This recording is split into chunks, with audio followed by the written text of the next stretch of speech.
So, good morning. Today's the first day of November. So, I had surgery in Florida on September 13th. On September 14th, I ended up in the hospital with trauma. I'm lucky to be alive. I am. I think God gave me a second chance. But what I really want to do is be able to tell you plastic surgery is a big decision. It is not the Instagram idealism.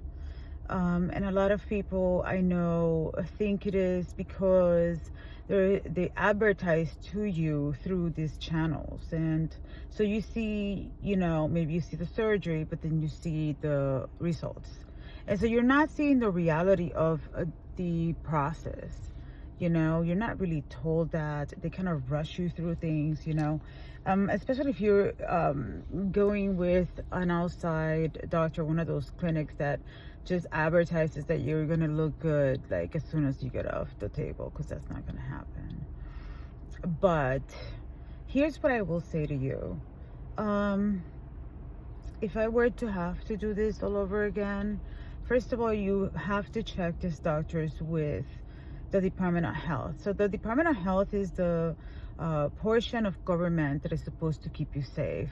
The reality is that in Florida, yes, the Department of Health, you can go in and check the doctors through their name and if you have their license number. Now, it's a little complicated, and so most people looking from their phone may not go into the pages inside of the website. It's a little bit deceiving. So you'll look at the doctor's information and you'll think, oh, this doctor has a license, is a good doctor. But the reality is that there's more pages to look at. And if you are on your phone and just trying to make quick decisions, thinking that they got your back, the Department of Health has your back, maybe not. You don't know whether that doctor has had their license taken. And so you need to look a little bit further. Also in Florida, if I can say it correctly, in Florida,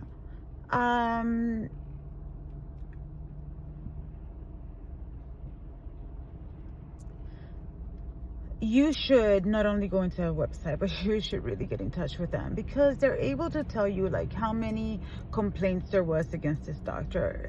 That information is not so clear when you're looking into the website in Florida. And so that is a real big problem. And I think that now that we have an election, things are going to be a little bit, stressful in these cities. But at the same token, I think that we need to ask for more protection, especially in Florida, because it's the capital of plastic surgery. And honestly, I had plastic surgery because I needed it to better my health. I'm now 50 years old, and I think that these surgeries are there for a reason, and you should live your best life. So if for your health, right, you're not going crazy overboard, right? You don't want to have false expectations, but you also don't want to end up in a situation like I was in, that even though I thought I did everything that I was supposed to do to keep me safe, I didn't understand the system enough. And I didn't understand, the things behind it. Can I say that I would do it all over again in Florida? Florida has a lot to do. It's not safe. It is not safe to go to Florida and have plastic surgery. I don't care what anybody says. I think there's not enough provisions by law to be able to be certain. And one of the things that Florida needs to do is to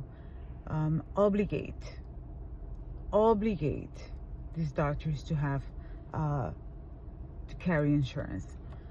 In fact, I think if I have to carry insurance for my business, for my car, for my health, I don't. The state, the government makes you abide by their rules and pay for the taxes. Then the government should ensure that these devices that I can use to make my life better, so that I can pay my taxes, then should be safe. Florida, there is an underbelly of healthcare, and it's very damaging and it's scary. Think twice before going to Florida. Stay home. There's great doctors surely near you, and also you need like family and friends to be around you if you're going to have some type of elective surgery. Yeah, so don't risk your life in Florida. Ask your governor to do better.